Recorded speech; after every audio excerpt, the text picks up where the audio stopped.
Assalamualaikum warahmatullahi wabarakatuh. Perkenalkan, nama saya Rinda Hania Agustina. Saya membuat video ini untuk memenuhi kuis sistem telekomunikasi. Di sini saya akan menjelaskan tentang PCM atau Pulse Code Modulation. PCM itu merupakan teknik modulasi yang digunakan untuk mengubah sinyal analog menjadi sinyal pulsa. PCM atau Pulse Code Modulation ini memiliki 3 blok diagram, yaitu yang pertama ada sampling, yang kedua ada kuantisasi, yang ketiga ada coding. Lalu pada blok diagram PCM ini juga ditambahkan filtering. Ini merupakan diagram blok transmitter PCM atau Pulse Code Modulation. Yang pertama itu sinyal informasi analog yang berupa sinyal suara masuk ke filter. Di sini ada LPF atau low pass filter. Lalu setelah suara kita difilter, akan masuk ke proses sampler atau pencuplikan.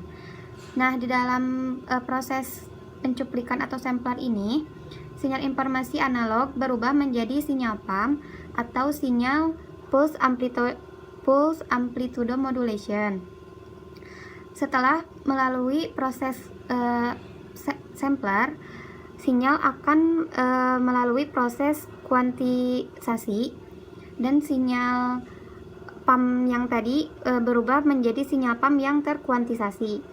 Lalu setelah sinyal pump terkuantisasi akan masuk ke pengkodean.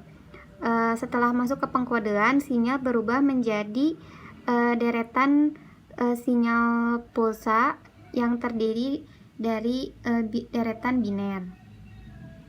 Seperti yang ada pada blok diagram PCM, sinyal informasi suara kita itu terlebih dahulu masuk ke LPF atau low pass filter.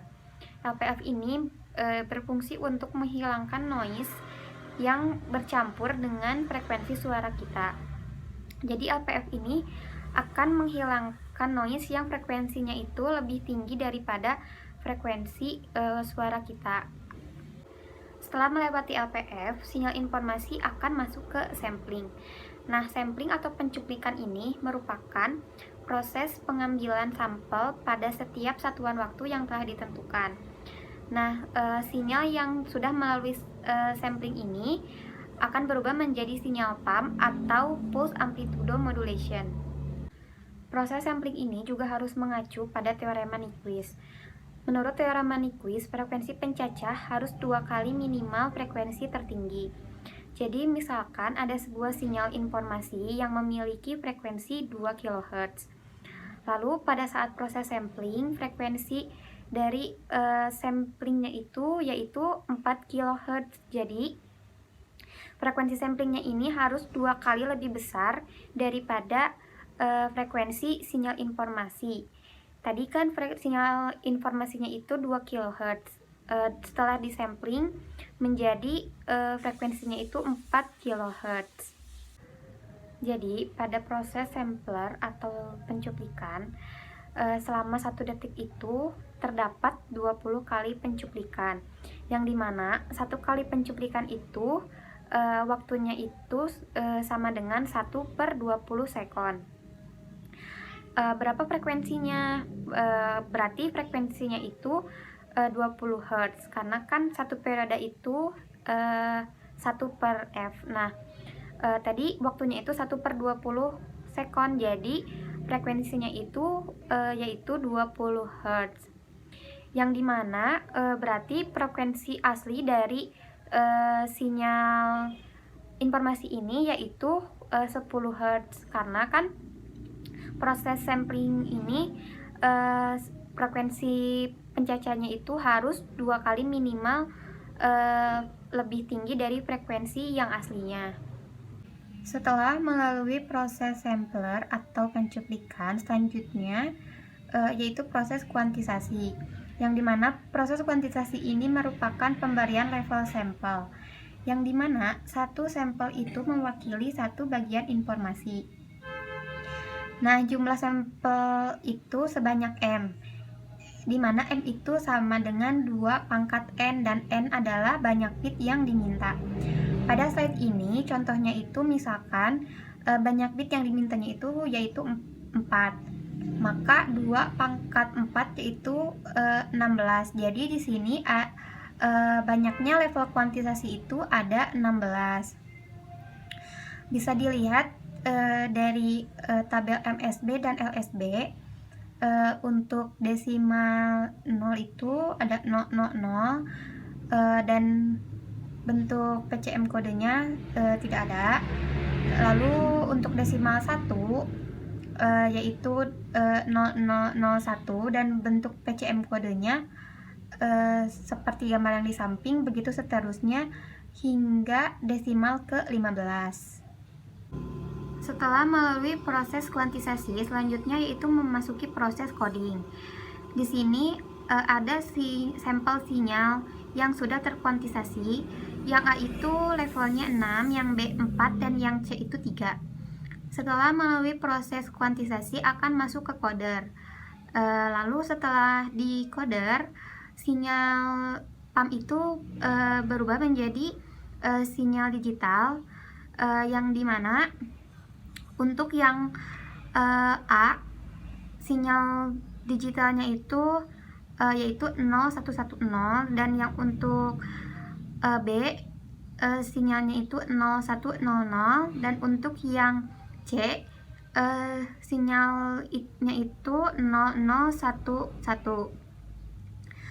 Jadi bentuk sinyalnya itu akan seperti pada gambar yang sebelah kanan yang sudah berubah menjadi sinyal pulsa.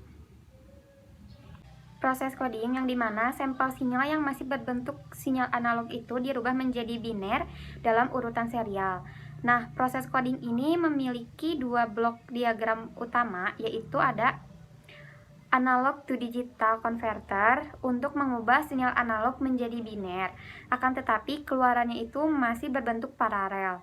Lalu dibutuhkan juga parallel to serial converter untuk mengubah biner yang masih berbentuk paralel ke dalam urutan serial.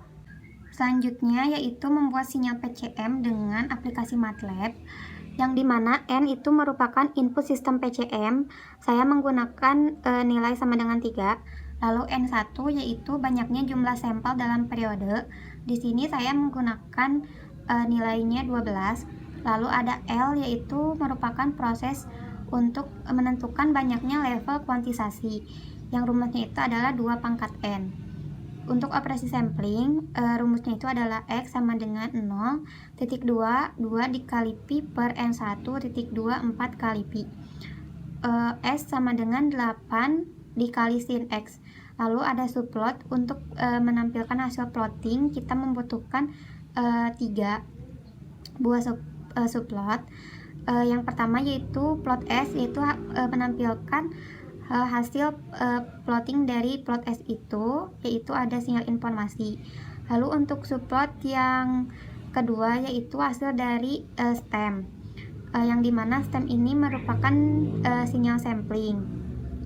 Kita juga membutuhkan Y label dan X label untuk amplitudo dan waktu. Setelah proses sampling, yaitu adalah proses kuantisasi, yang dimana kita membutuhkan Vmax sama dengan 8 dan Vmin sama dengan min Vmax. Jadi apabila Vmax-nya 8, maka Vmin-nya itu min 8. Lalu untuk rumusnya yaitu del sama dengan Vmax dikurangi Vmin per L, yaitu banyaknya level kuantisasi. Lalu ada part, bagiannya itu ada Vmin titik 2 del titik 2 Vmax. Lalu untuk kodenya Vmin dikurang del per 2 titik 2 del titik 2 Vmax ditambah del per 2. Lalu di sini ada in, key sama dengan kuantis, yaitu s, part, kode. Lalu di sini ada L1 untuk panjang dari IND, lalu ada L2 untuk panjang dari key. Di sini menggunakan listing for, yaitu I sama dengan 1.2 L1 jika in I gelombang sama dengan 0, in I sama dengan in I dikurang 1, lalu n I sama dengan I ditambah 1, lalu di n.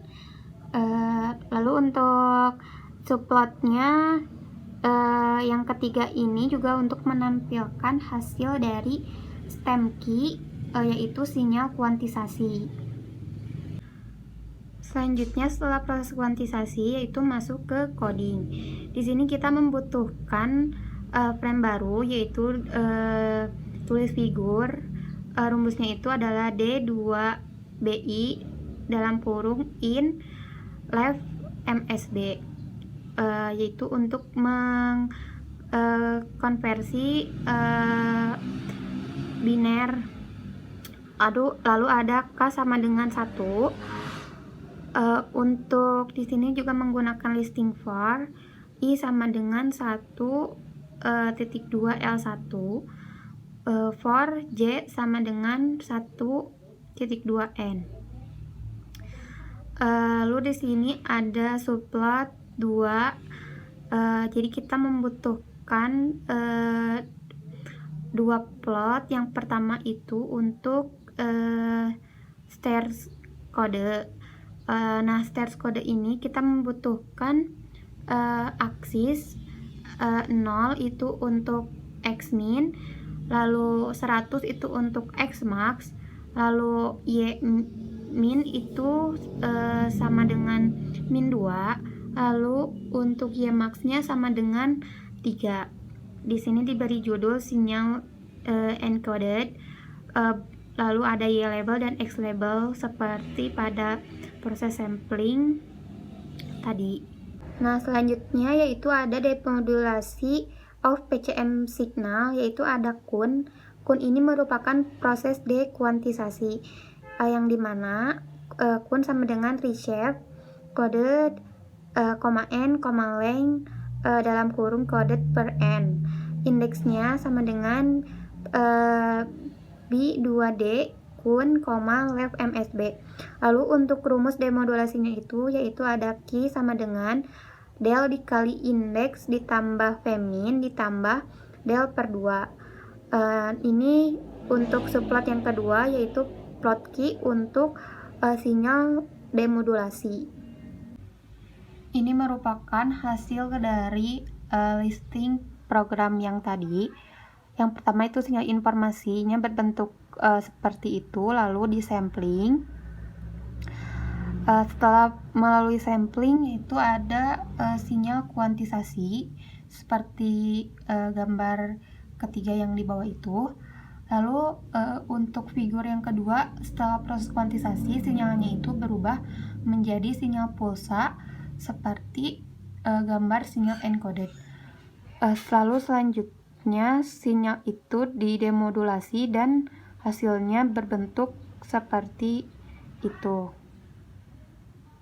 Sekian yang dapat saya sampaikan. Mohon maaf apabila ada penjelasan yang masih kurang jelas, karena di sini saya juga masih belajar. Terima kasih kepada Bapak Reja selaku dosen dari mata kuliah Sistem Telekomunikasi yang telah memberikan materinya selama kuliah online ini berlangsung.